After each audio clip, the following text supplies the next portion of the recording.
نستعينه ونستغفره ونعوذ بالله من شرور أنفسنا ومن سيئات أعمالنا من يهده الله فلا مضل له ومن يضلله فلا هادي له وأشهد أن لا إله إلا الله وحده لا شريك له وأشهد أن محمدًا عبده ورسوله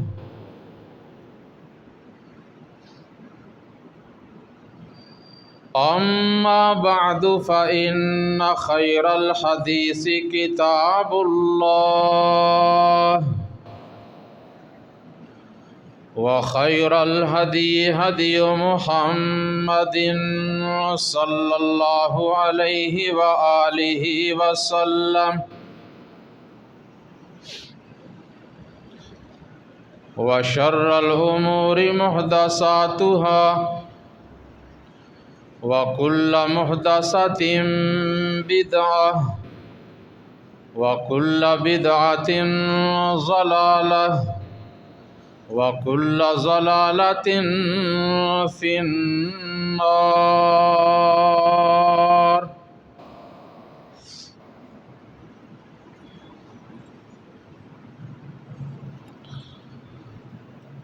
اللهم صل على محمد وعلى آل محمد كما صليت على إبراهيم وعلى آل إبراهيم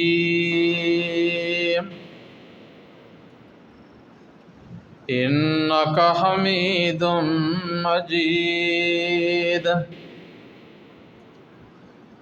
اللهم بارك على محمد وعلى آل محمد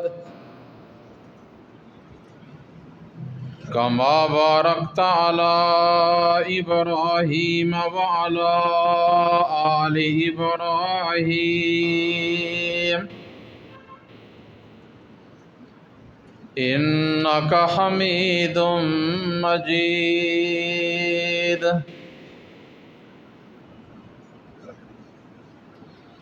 رب اشرح لي صدري ويسر لي أمري واحلل عقدة من لساني يفقه قولي رب زدني علما أما بعد فأعوذ بالله من الشيطان الرجيم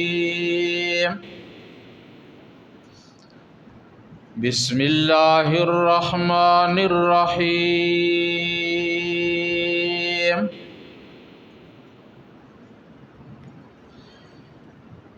وما محمد إلا رسول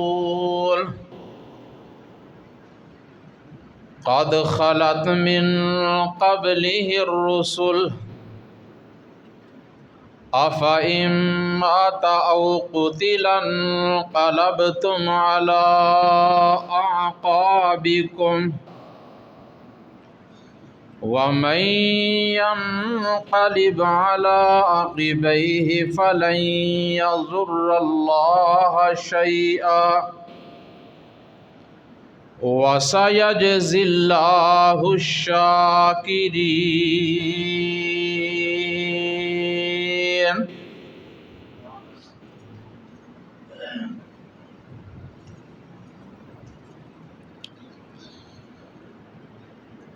تمام قسم کی حمد و ثنا، تعریف و ستائش، بزرگی، بڑائی، کبریائی اللہ احکم الحاکمین ارحم الراحمین رب العالمین کے لیے جو ہم سب کا خالق و مالک، کارساز، مددگار، حاجت روا، مشکل کشا، داتا، دستگیر، گنج بخش اور غوث اعظم ہے، جس کے قبضہ قدرت میں ہر چیز کا نظام ہے، جو ہر چیز کو اچھی طرح جاننے والا اور ہر چیز پہ پوری طرح قادر ہے۔ بے شمار لا تعداد انگنت درود و سلام اس ہستی اقدس و مقدس پہ جن کا نام نامی اسم گرامی حضرت محمد مصطفیٰ احمد مجتبیٰ صلی اللہ علیہ وآلہ وسلم، جو ہم سب کے پوری امت کے رہبر، رہنما، پیشوا، مقتدا، حکیم الامت اور امام اعظم ہیں، جنہیں رب العالمین نے تمام دنیا کائنات کے لیے رحمت بنا کر بھیجا اور ہمیں ان کا امتی ہونے کا شرف عطا فرمایا۔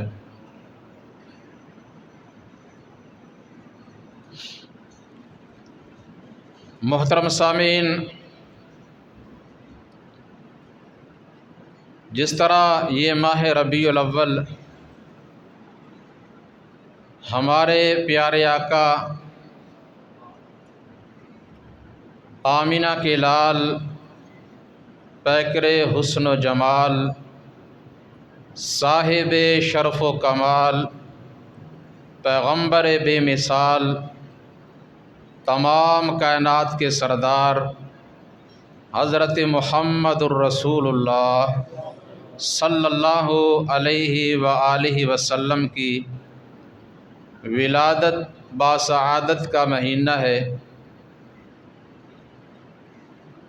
اسی طرح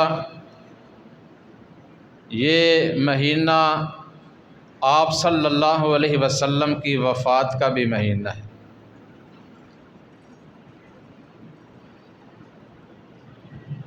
اگرچہ تاریخ میں قدر اختلاف ہے،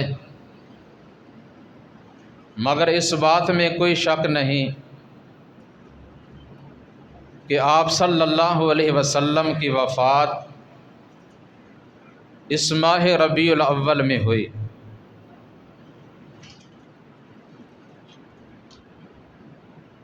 اور پیر کے دن گزشتہ خطبہ جمعۃ المبارک میں میں نے آپ کے سامنے آپ صلی اللہ علیہ وسلم کی ولادت کے عنوان پر کچھ باتیں بیان کی تھیں، بلکہ یہ بھی بیان کیا تھا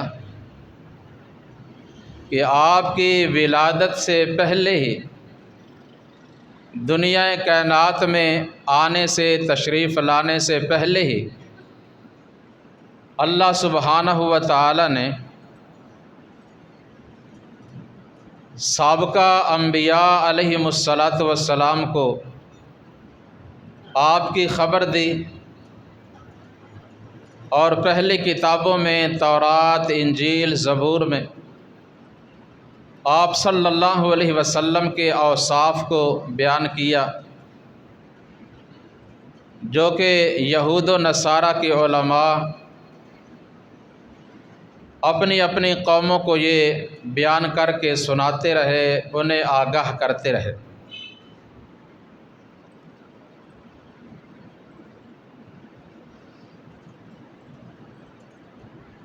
تو ہر مسلمان، ہر بندہ مومن کو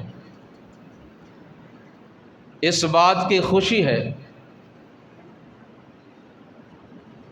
کہ محمد کریم صلی اللہ علیہ وسلم ہمارے نبی ہیں، ہمارے قائد ہیں، ہمارے امام اعظم ہیں، ہمارے رہبر رہنما ہیں، ہمارے پیشوا اور مقتدا ہیں، اور ہم آپ صلی اللہ علیہ وسلم کے امتی ہیں۔ اللہ تعالیٰ کی یہ بہت بڑی نعمت ہے، اس پہ جتنا بھی اس کا شکر ادا کیا جائے وہ کم ہے۔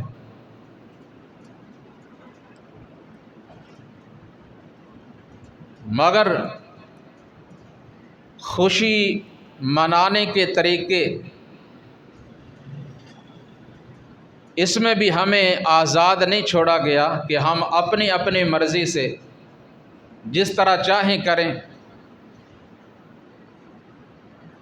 بلکہ اس میں بھی ہمیں آپ صلی اللہ علیہ وسلم کی سیرت اور صحابہ کرام رضوان اللہ تعالی علیہم اجمعین کے عمل کو دیکھنا پڑے گا کہ آیا یہ انداز، یہ طریقے جس طرح آج لوگ خوشیاں منا رہے ہیں اور دائرہ اسلام کی اور دین اسلام کی جو حدود ہیں ان سے تجاوز کر رہے ہیں اور عقیدت میں، محبت میں بہت زیادہ آگے نکل گئے اور ایسے غیر شرعی کام ہو رہے ہیں کہ جن کے کرنے سے رسول اکرم صلی اللہ علیہ وسلم نے منع فرمایا، اور آپ نے بتایا کہ مجھے اللہ نے بھیجا ہی اس لیے ہے کہ میں ایسی چیزوں کو ختم کروں، کیونکہ یہ کام اللہ اور اس کے رسول کو ناپسند ہیں اور اللہ تعالیٰ کی ناراضگی کا باعث ہے۔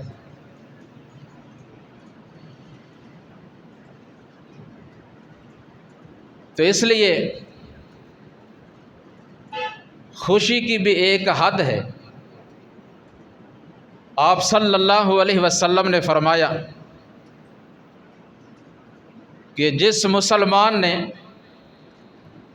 صبح و شام یہ کلمات پڑھ لیے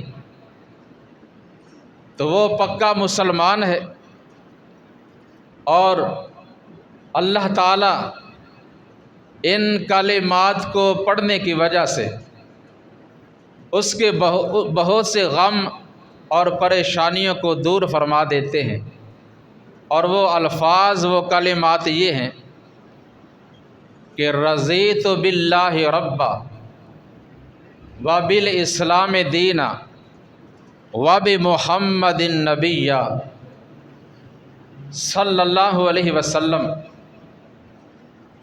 کہ ہم اللہ تعالیٰ کے رب ہونے پہ راضی ہیں، اسلام کے دین ہونے پہ راضی ہیں، اور محمد اکرم صلی اللہ علیہ وآلہ وسلم کے نبی اور رسول ہونے پہ راضی ہیں۔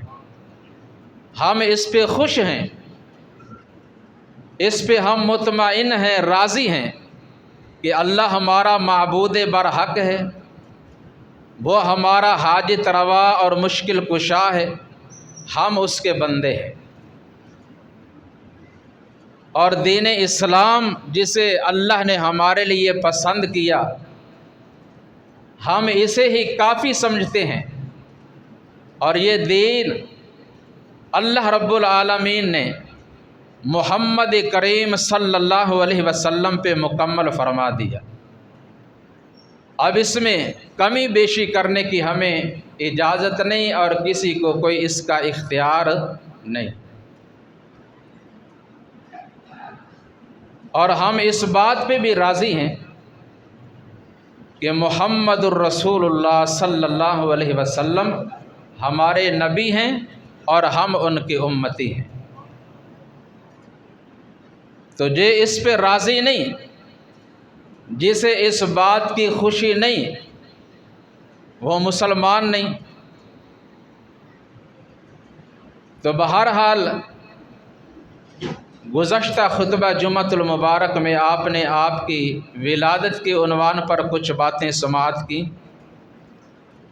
آج کے اس خطبہ جمعۃ المبارک میں انشاء اللہ الرحمن آپ صلی اللہ علیہ وسلم کی وفات طیبہ کے عنوان پر قرآن و حدیث کی روشنی میں آپ حضرات کے سامنے کچھ باتیں بیان کرنے کا ارادہ ہے۔ دعا کریں کہ اللہ تعالیٰ مجھے صحیح حق بات بیان کرنے کی اور ہم سب کو اس پہ عمل کرنے کی توفیق عطا فرمائے۔ پوری توجہ اس طرف رکھیں، بچوں آپس میں باتیں نہ کرو، الگ الگ کر دو۔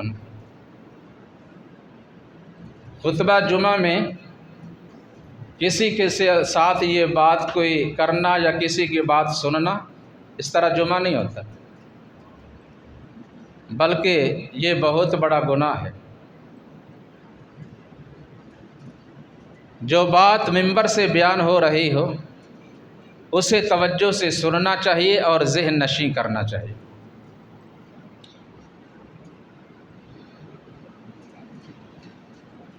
نبی اکرم صلی اللہ علیہ وسلم نے اپنی مبارک زندگی کے جب 63 برس گزار لیے تو آخری سال میں آپ صلی اللہ علیہ وسلم نے اپنے صحابہ کرام رضوان اللہ تعالی علیہم اجمعین کو کچھ اشارات دیے، جن میں ان کو اس بات سے آگاہ کیا کہ اب عن قریب میں تم سے جدا ہونے والا ہوں۔ اور اس سلسلہ میں قرآن مجید کی درجنوں بلکہ سینکڑوں آیات ہیں کہ جن میں اللہ سبحانہ و تعالی نے آپ صلی اللہ علیہ وسلم کو آپ کی موت سے، آپ کی وفات سے آگاہ فرما دیا۔ ان میں سے چند ایک آیات سماعت فرما لیں۔ سب سے پہلی آیت سورہ آل عمران کی جو میں نے خطبہ میں تلاوت کی، جو کہ اللہ تعالیٰ نے غزوہ احد کے موقع پر نازل فرمائی تھی، جب ایک مشرک مکہ کے ایک بڑے کافر نے اونچی جگہ پہ ٹیلے پہ کھڑے ہو کر لوگوں میں یہ اعلان کر دیا کہ لوگوں تمہیں مبارک ہو، میں نے محمد صلی اللہ علیہ وسلم کو قتل کر دیا ہے، صلی اللہ علیہ وسلم۔ مگر یہ اس کا مغالطہ تھا، غلط فہمی تھی۔ کسی اور مسلمان صحابی کو اس نے شہید کیا اور سمجھا یہ کہ میں نے ان مسلمانوں کے قائد، ان کے لیڈر محمد صلی اللہ علیہ وسلم کو قتل کر دیا۔ تو یہ افواہ سن کر بہت سے مسلمان گھبرا گئے اور کئی ایک نے ہتھیار ہی ڈال دیے اور پیچھے ہٹ کر بیٹھ گئے اور کہنے لگے کہ جب رسول اللہ صلی اللہ علیہ وسلم دنیا سے رخصت ہو گئے، آپ نہیں رہے، تو اب ہم نے لڑائی کر کے کیا کرنا ہے۔ تو جب بعد میں پتہ چلا کہ یہ جھوٹی خبر تھی، افواہ تھی، انہوں نے ہتھیار بھی اٹھا لیے، ایک جگہ پہ جمع بھی ہو گئے اور جم کر لڑائی بھی کی، اور اسی موقع پر اللہ تعالیٰ نے یہ آیت نازل فرمائی، بسم اللہ الرحمن الرحیم، وما محمد الا رسول قد خلت من قبلہ الرسل افإن مات او قتل انقلبتم على اعقابکم ومن ينقلب على عقبيه فلن يضر الله شيئا وَسَيَجْزِي اللَّهُ الشَّاكِرِينَ۔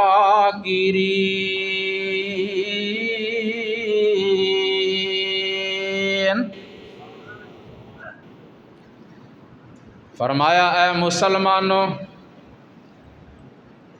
کیا تم ابھی گھبرا گئے جب کہ یہ خبر سچی نہ تھی، لیکن عن قریب یہ سچ ہونے والا ہے، اور محمد صلی اللہ علیہ وسلم انسان ہیں، اللہ کے رسول ہیں، آپ معبود نہیں، الہ نہیں، جن کو موت نہ آئے، جو ہمیشہ زندہ رہیں، آپ ایسے نہیں ہیں، آپ اللہ تعالیٰ کے بھیجے ہوئے رسول ہیں۔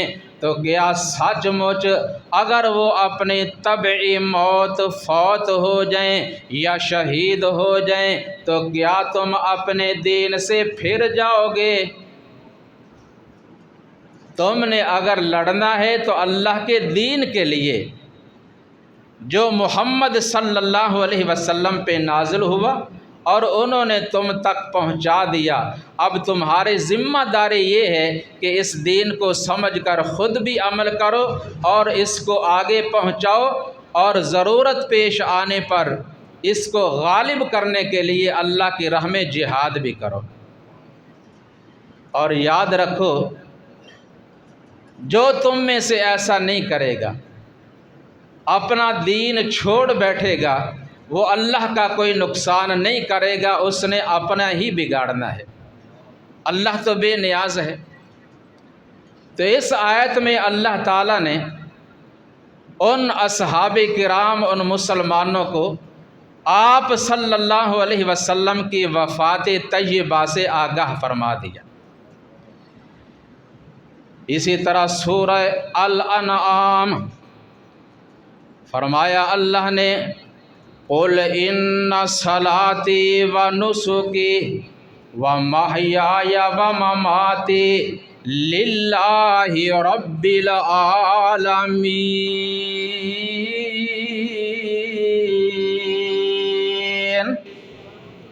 اے میرے محبوب صلی اللہ علیہ وسلم، آپ اپنی امت کے لوگوں کو بتا دیں، اعلان فرما دیں کہ بے شک میری نماز، میری قربانی، میرا جینا اور میرا مرنا، میری زندگی اور میری موت اکیلے اللہ کے لیے ہے جو تمام جہانوں کا رب ہے۔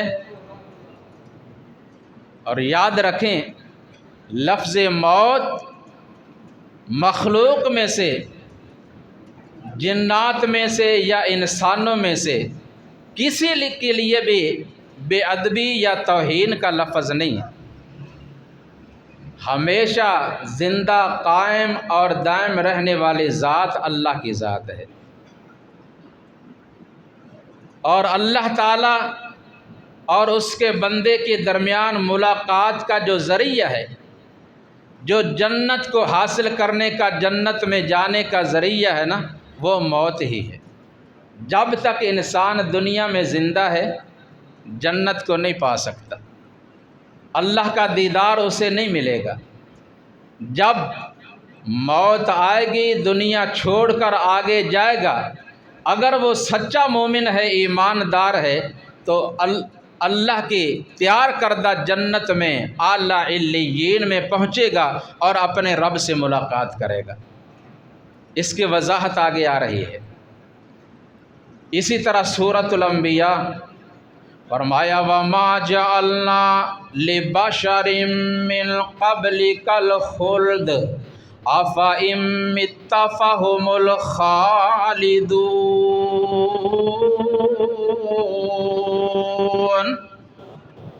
فرمایا اے میرے محبوب پیغمبر صلی اللہ علیہ وسلم، یہ آپ کے مخالفین، مشرکین، کفار جو آپ کی موت کے انتظار میں ہیں، آپ کو ان کی باتوں سے گھبرانے کی، پریشان ہونے کی ضرورت نہیں۔ آپ سے پہلے جتنے بھی انسان آئے، ہم نے ان میں سے کسی کو بھی ہمیشہ اس دنیا میں زندہ نہیں رکھا، آپ بھی ہمیشہ زندہ رہنے والے نہیں، تو کیا جب آپ اس دنیا کو چھوڑ کر آخرت میں چلے جائیں گے تو یہ جو آپ کے مخالف ہیں تو کیا یہ ہمیشہ رہیں گے؟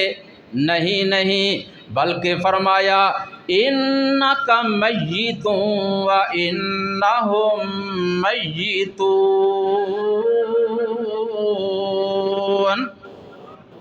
ان قریب وقت آنے والا ہے، بے شک آپ کو بھی موت آنے والی ہے اور ان سب نے مرنا ہے، پھر تم سب نے قیامت کے روز اٹھ کر اپنے رب کے پیش ہونا ہے۔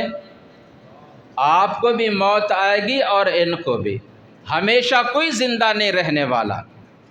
جیسا کہ ایک عربی کے شاعر نے کہا ہے نا، الموت قدح کل نفس شاربوہا والقبر باب کل نفس داخلوہا۔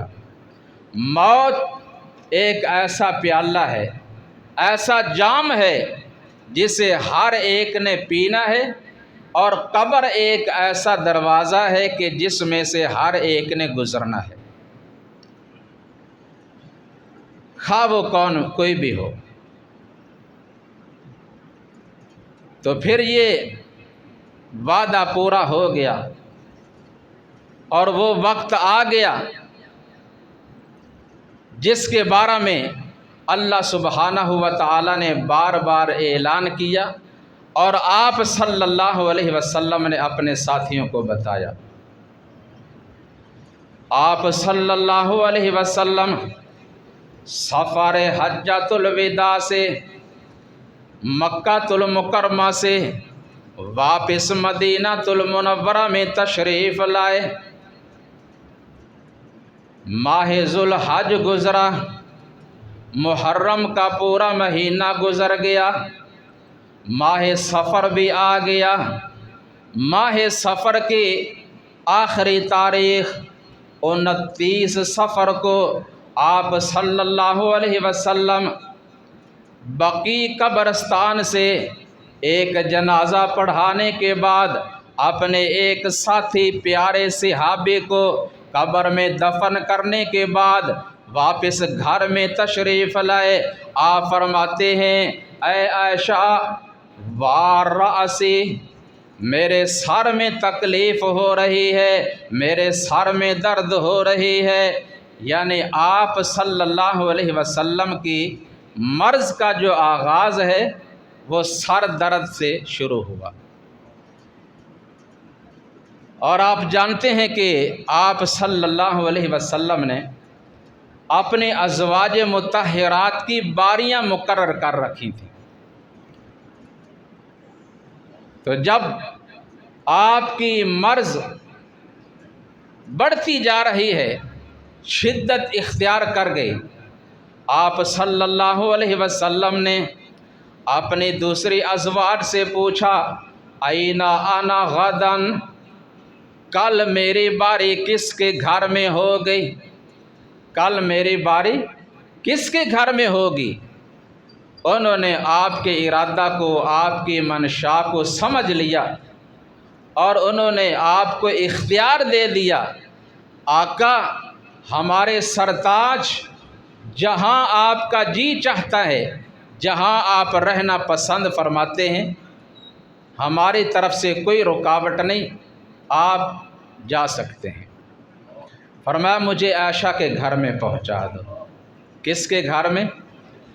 عائشہ صدیقہ طیبہ، سب کہہ دو رضی اللہ تعالی عنہا، سلام اللہ علیہا۔ تو آپ صلی اللہ علیہ وسلم کو سیدنا علی مرتضیٰ اور فضل ابن عباس رضی اللہ تعالی عنہما نے دونوں طرف سے سہارا دے کر آپ صلی اللہ علیہ وسلم کو حجرہ عائشہ میں پہنچا دیا۔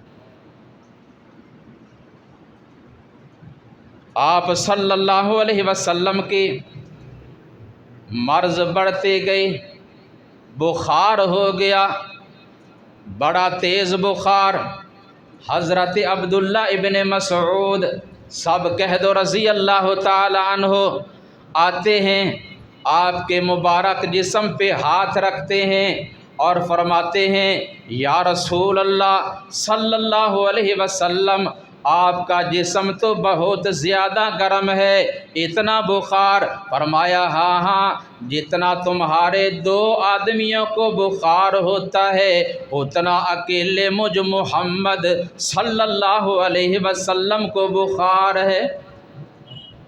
کہا یا رسول اللہ صلی اللہ علیہ وسلم، پھر آپ کے لیے اجر و ثواب انعام بھی تو دگنا ہی ہوگا نا؟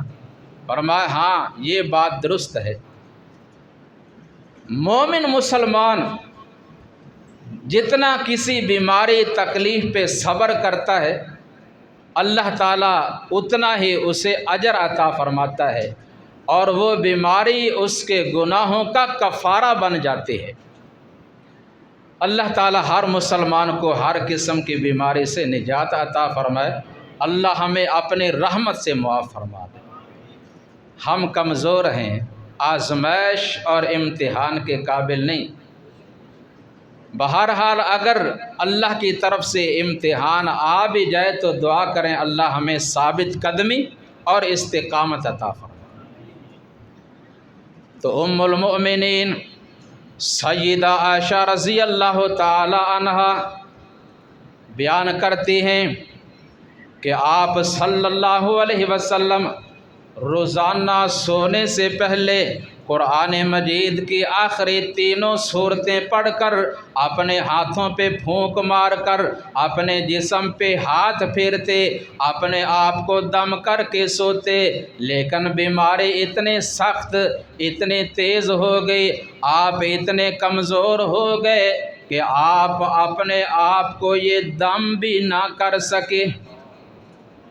میں خود سورتیں پڑھتی اور برکت کے لیے آپ کے ہاتھ مبارک کو پکڑ کر ان پہ پھونک مارتی اور آپ کا ہاتھ ہی آپ کے جسم پہ پھیرتے۔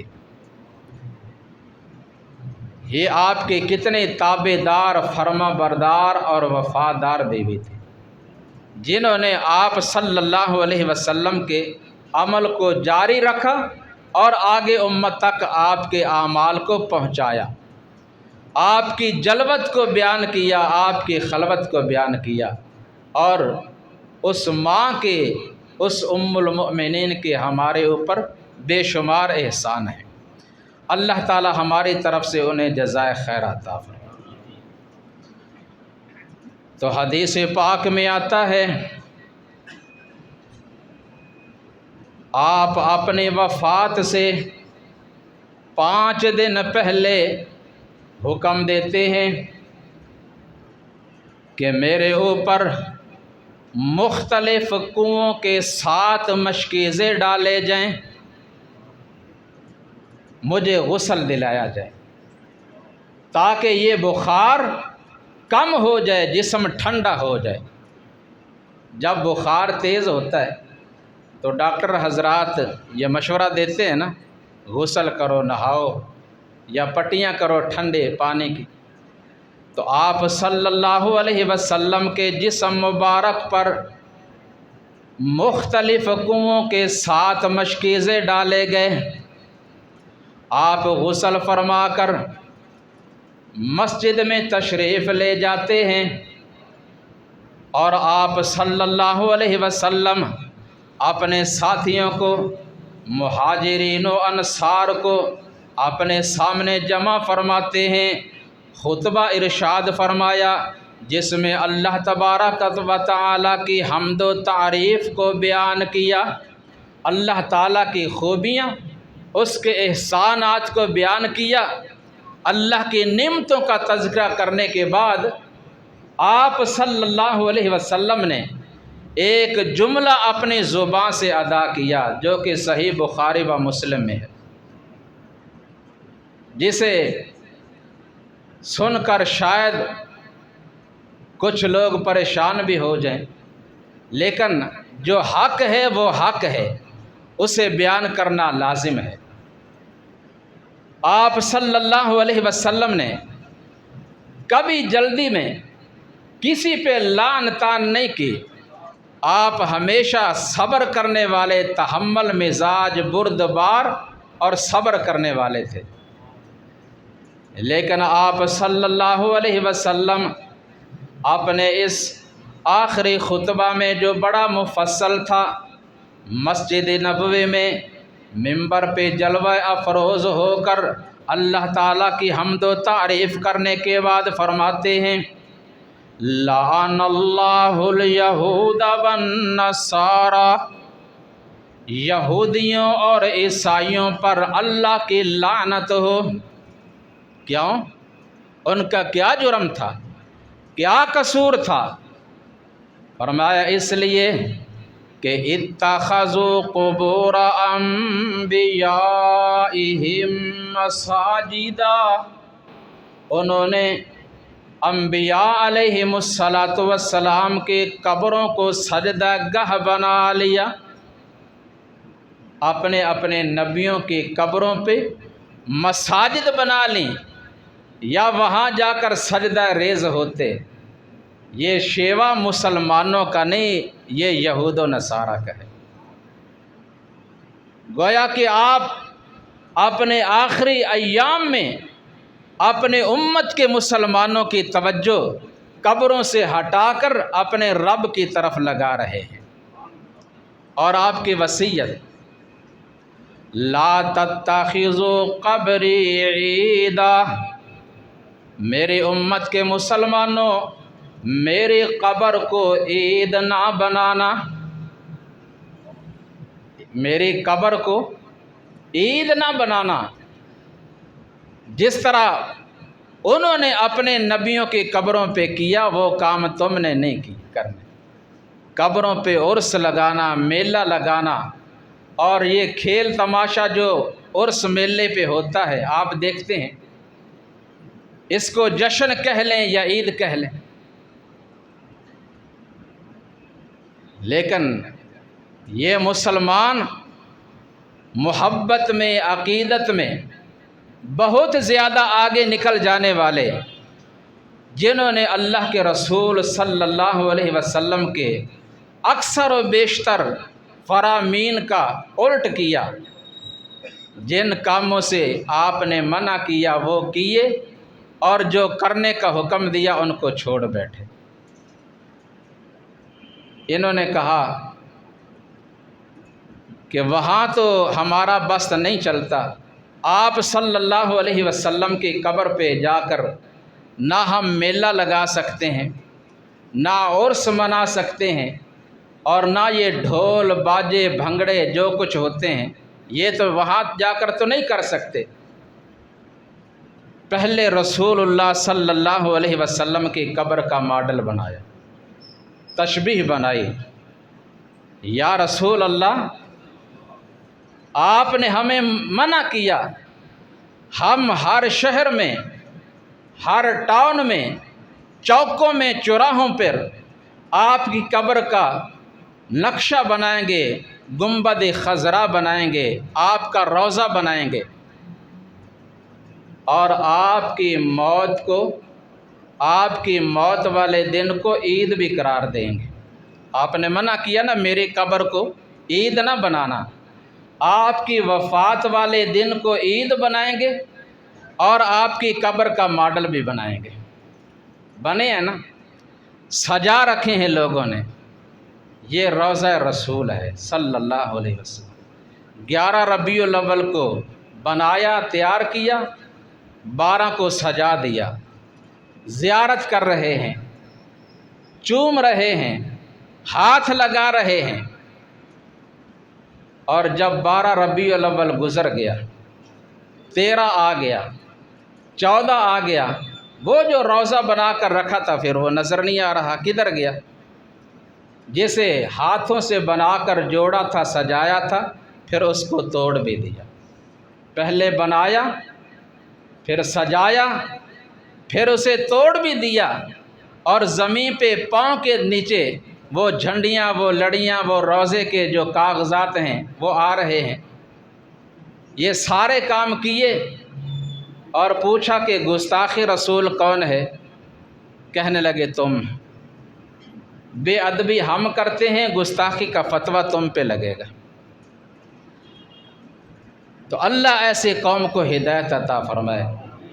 یہ 12 ربیع الاول نبی اکرم صلی اللہ علیہ وسلم کی وفات کا دن، تو میں بیان کر رہا تھا، آپ صلی اللہ علیہ وسلم نے اس کام سے، اس بات سے منع فرمایا اور حکم دیا، لا تطرونی کما اطرت النصارى المسیح ابن مریم، لوگوں جس طرح نصارہ نے عیسیٰ مسیح ابن مریم کو ان کے اصل مقام سے، ان کے مرتبہ سے بڑھا چڑھا کر اللہ سے ملا دیا، اللہ کا بیٹا، اللہ کا جز قرار دے دیا، اس طرح میرے بارے میں تم کوئی ایسی بات نہ کرنا۔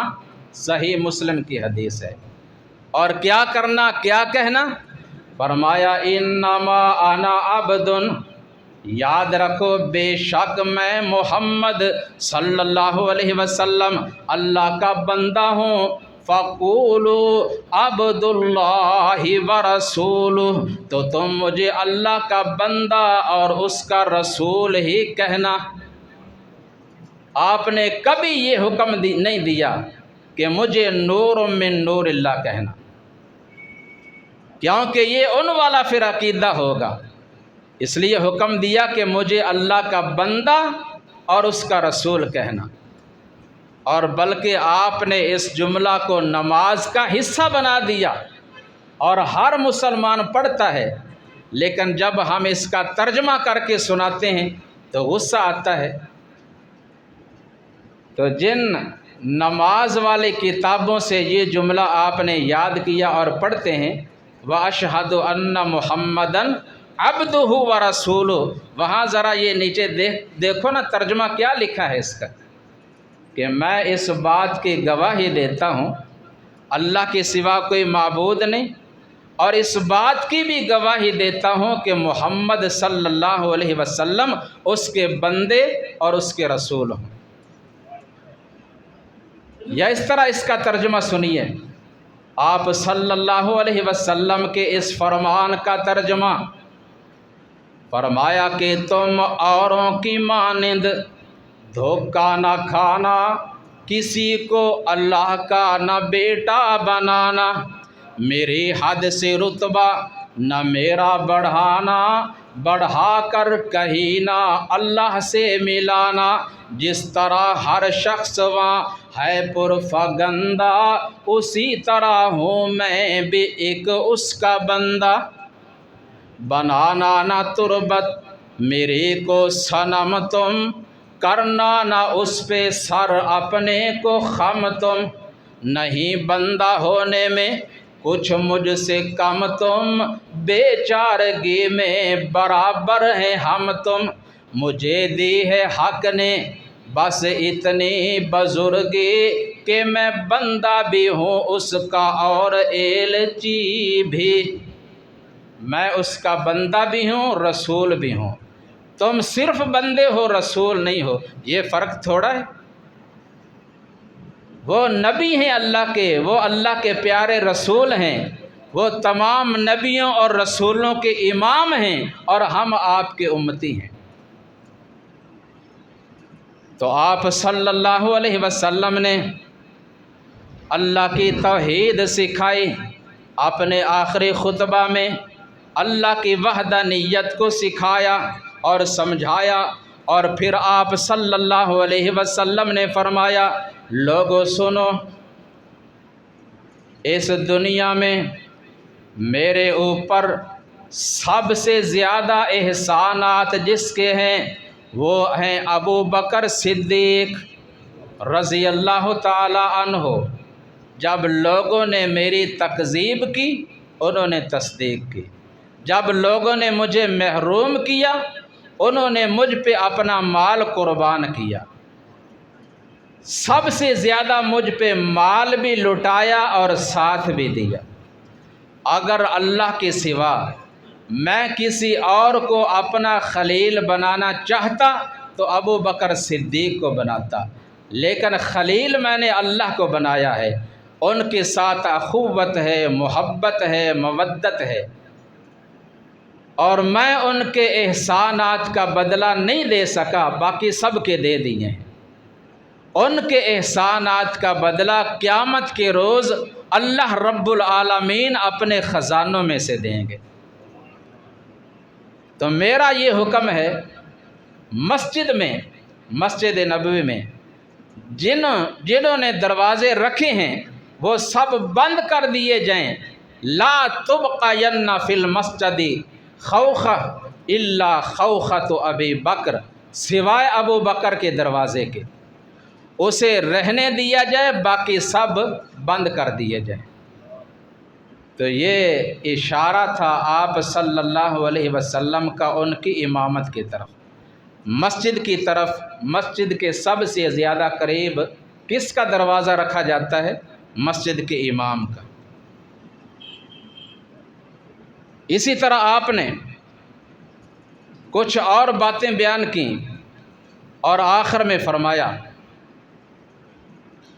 اللہ تعالیٰ نے اپنے بندے کو، اللہ نے اپنے ایک بندے کو یہ اختیار دے دیا ہے کہ چاہے تو وہ دنیا میں رہنا اور دنیا کی زیب و زینت کو، دنیا کے ساز و سامان کو پسند کر لے، اگر چاہے تو یہ سب کچھ چھوڑ کر اپنے رب کے پاس آ کر اپنے رب سے ملاقات کر لے، تو اس بندے نے دنیا میں رہنے کے بجائے اپنے رب کے ساتھ جانے کا اور اس کے ساتھ ملاقات کا فیصلہ کر لیا ہے۔ یہ سن کر سیدنا ابو بکر صدیق رضی اللہ تعالیٰ عنہ رونے لگ گئے اور کہنے لگے فداک ابی و امی۔ بعض لوگ کہنے لگے کہ اس میں رونے کی اور یہ جملہ کہنے کی کیا ضرورت، آپ تو ایک بندے کی بات کر رہے ہیں۔ لیکن بعد میں سب نے کہا کہ جہاں تک ابو بکر صدیق رضی اللہ تعالیٰ عنہ کی سوچ تھی نا، وہ ہماری سوچ نہیں تھی۔ انہوں نے فوراً سمجھ لیا کہ ایسا بندہ ہو کون سکتا ہے جس کو اللہ یہ اختیار دیں۔ یہ بندہ، اس سے مراد خود محمد الرسول اللہ صلی اللہ علیہ وسلم ہی ہیں۔ اب ان قریب آپ ہم سے جدا ہونے والے ہیں، اپنے رب کے پاس جانے والے ہیں۔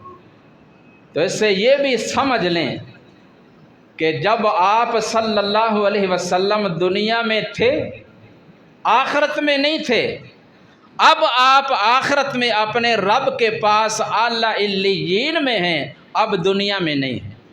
ایک وقت میں دونوں جگہ پہ نہیں ہو سکتے۔ اس سے واضح الفاظ اور کون سے ہو سکتے ہیں؟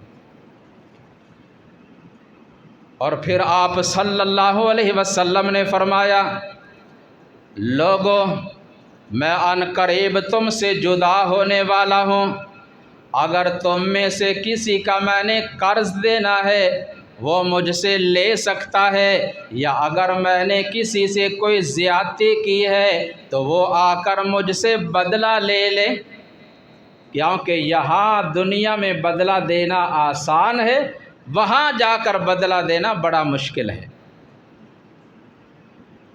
کوئی ہے ہم میں سے ایسا جو یہ بات کہہ سکے؟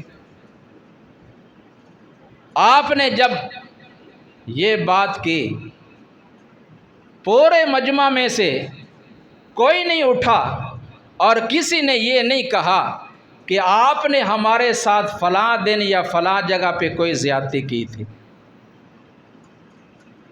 ایک بندہ اٹھا، آگے بڑھا، کہا یا رسول اللہ صلی اللہ علیہ وسلم، ایک دفعہ آپ صلی اللہ علیہ وسلم نے میری کمر پہ چھڑی ماری تھی، میں بدلہ لینا چاہتا ہوں۔ فرمایا آؤ لے لو۔ کہا اس وقت میرا جسم ننگا تھا، آپ نے قمیص پہنی ہے، آپ نے اپنی قمیص کو اٹھا دیا، وہ بدلہ لینے کے لیے آگے بڑھ رہا ہے۔ صحابہ کرام سامنے دائیں بائیں دیکھ کر اس کی طرف بڑے غصے سے دیکھ رہے ہیں، یہ کیسا مسلمان ہے اللہ کے نبی صلی اللہ علیہ وسلم سے انتقام لینے کے لیے آگے بڑھ رہا ہے۔ لیکن جو ہی وہ قریب آیا، آپ نے اپنے کمر سے کپڑا اٹھایا، وہ آپ صلی اللہ علیہ وسلم سے لپٹ گیا اور مہر نبوت کو چومنے لگ گیا۔ کہا یا رسول اللہ صلی اللہ علیہ وسلم، میں نے بدلہ کیا لینا تھا؟ میری یہ چاہت تھی جو آج اللہ نے پوری کر دی کہ میرا جسم آپ کے جسم کے ساتھ لگ گیا اور میں نے آپ کی مہر نبوت کو چوم لی۔ اللہ اکبر کبیرہ۔ پھر آپ صلی اللہ علیہ وسلم کو گھر پہنچایا گیا اور آپ حسب معمول مسجد نبوی میں جاتے رہے، نماز پڑھتے رہے، مگر جب آیا جمعرات کا دن یوم الخمیس،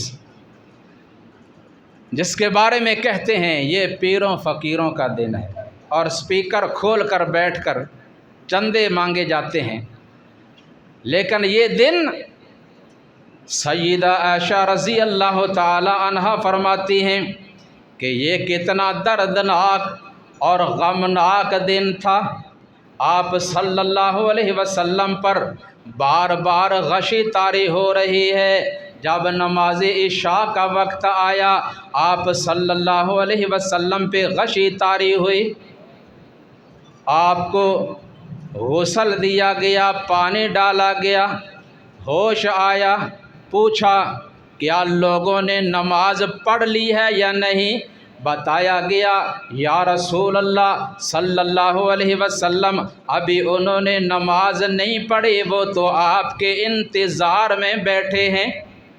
آپ نے جانے کا ارادہ کیا، پھر غشی طاری ہو گئی، 3 دفعہ ایسا ہی کیا گیا۔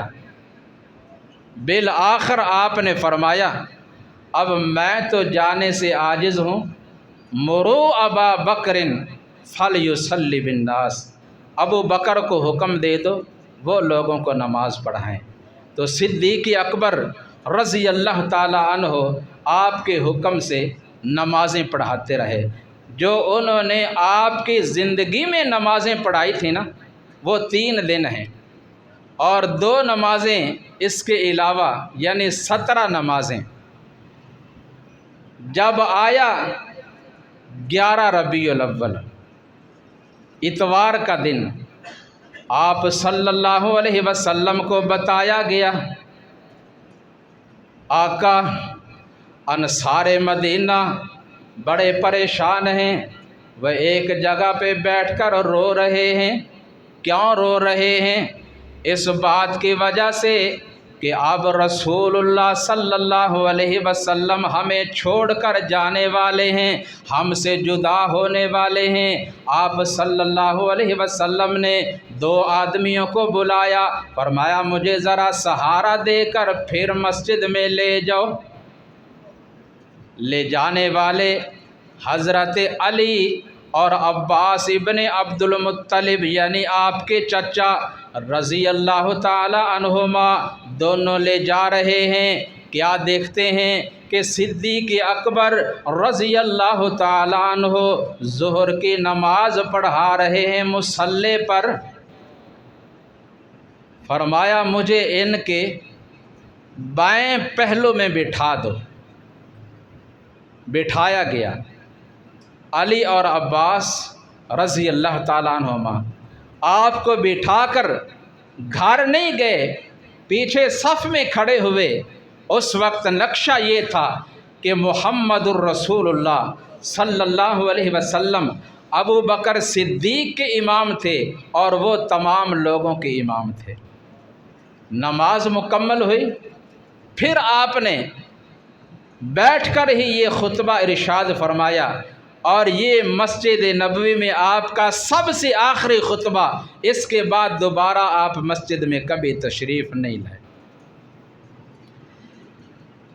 آپ نے پھر اللہ کی حمد و ثنا بیان کرنے کے بعد انصار کے فضائل مناقب بیان کرتے ہوئے فرمایا کہ جو انہوں نے ذمہ داری لی تھی وہ پوری کر دی، حق ادا کر دیا، اب ان کے حق مسلمانوں پر باقی ہیں، لہٰذا میں اس کو جو میرے بعد میرا خلیفہ میرا امام بنے گا اسے وصیت کرتا ہوں کہ انصار مدینہ کی قدر کرے، ان کے جو نیک لوگ ہیں ان کی عزت و توقیر کرے، اور اگر ان میں سے کسی سے کوئی غلطی خطا ہو جائے تو درگزر کرے۔ آپ نے مہاجرین و انصار کے درمیان ایسا بھائی چارہ قائم کیا اور ان کو ایک دوسرے کے حقوق ادا کرنے کی وصیت فرمائی۔ پھر آپ کو گھر واپس پہنچایا گیا۔ جب آیا 12 ربیع الاول کا دن، پیر کا دن، نماز فجر کے بعد آپ صلی اللہ علیہ وسلم کی طبیعت زیادہ ناساز ہونے لگی۔ آپ صلی اللہ علیہ وسلم نے اپنی لخت جگر فاطمۃ الزہرا رضی اللہ تعالی عنہا کو بلایا، وہ تشریف لائیں، حسن و حسین بھی آ گئے رضی اللہ تعالی عنہما۔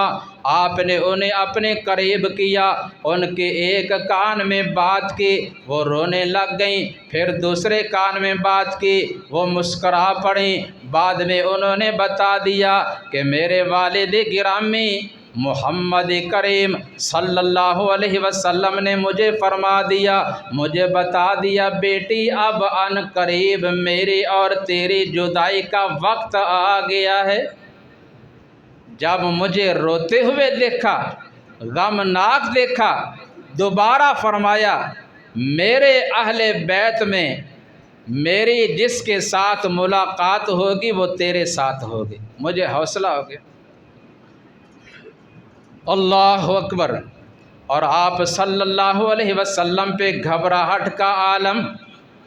آپ صلی اللہ علیہ وسلم نے پانی کا ایک پیالہ منگوایا، اس میں ہاتھ ڈبویا، پیشانی پہ لگایا اور فرمانے لگے لا الہ الا اللہ ان للموت سکرات۔ فرمایا تھا نا کہ جس کی زبان پہ آخری وقت یہ کلمہ آ گیا اللہ اسے جنت عطا فرمائیں گے۔ دعا کرو اللہ ہم سب کے نصیب میں کر دے۔ فرمایا موت کی جو سکرات تکالیف ہوا کرتی ہیں میں اس پہ اللہ سے مدد طلب کرتا ہوں۔ اللہم اعنی علی سکرات الموت، اللہم اعنی علی غمرات الموت۔ یہ دیکھ کر سیدہ فاطمہ رضی اللہ تعالی عنہا فرماتی ہیں وا قرب اباہ، صحیح بخاری کے الفاظ ہے میرے ابا جان کو کتنی تکلیف ہے۔ یہ دن تھا 12 ربیع الاول کا۔ مسلمانوں ذرا دیکھو وہ دن صحابہ کرام کے لیے، مہاجرین و انصار کے لیے، ازواج مطہرات اور امہات المؤمنین اہل بیت کے لیے کتنا غمی اور پریشانی کا دن تھا، اور ہم نے اس دن کو جشن کا دن بنا لیا۔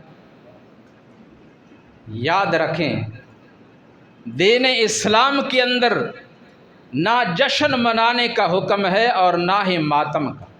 یہ زمانہ جاہلیت کے جاہل لوگوں کے کام ہے۔ دین اسلام نے کیا تعلیم دی کہ غمی دکھ اور مصیبت کے وقت صبر کرنا ہے، اور جب خوشی نصیب ہو جائے کوئی نعمت مل جائے تو اللہ کا شکر ادا کرنا ہے۔ آپ صلی اللہ علیہ وسلم بھی اللہ کا شکر ادا کرتے تھے۔ آپ ہر پیر والے دن روزہ رکھتے تھے۔ ہر پیر والے دن کیا کرتے تھے؟ روزہ رکھتے تھے۔ آپ سے پوچھا گیا اس دن میں روزہ رکھنے کی وجہ کیا ہے؟ فرمایا یہ پیر والا دن، اس دن میں میری ولادت ہوئی اور اسی دن میں ہی اللہ نے مجھ پہ نبوت نازل فرمائی۔ اور روزہ رکھنے کے پیر والے دن، ولادت والے دن حکمت کیا ہے؟ گویا کہ آپ نے بتا دیا کہ میری ولادت کا جو دن ہے اس میں روزہ رکھا جائے، اور روزہ عید والے دن رکھا جاتا، جس دن روزہ رکھا جائے وہ دن عید کا دن ہو سکتا۔ بات صاف اور سیدھی ہے۔ عید والے دن روزہ کون رکھتا ہے؟ احادیث کا مطالعہ کرنے والے سمجھ لیں۔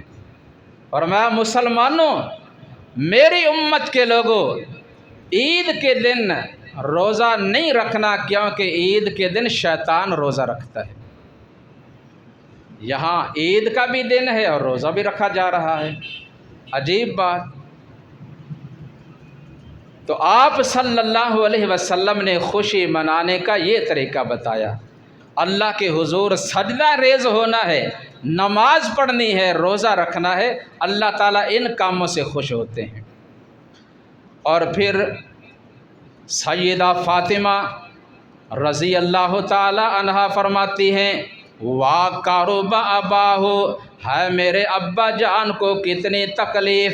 آپ فرماتے ہیں بیٹی پریشان نہ ہو، آج کے بعد تیرے باپ کو کبھی تکلیف نہیں ہوگی، یہ آخری تکلیف ہے۔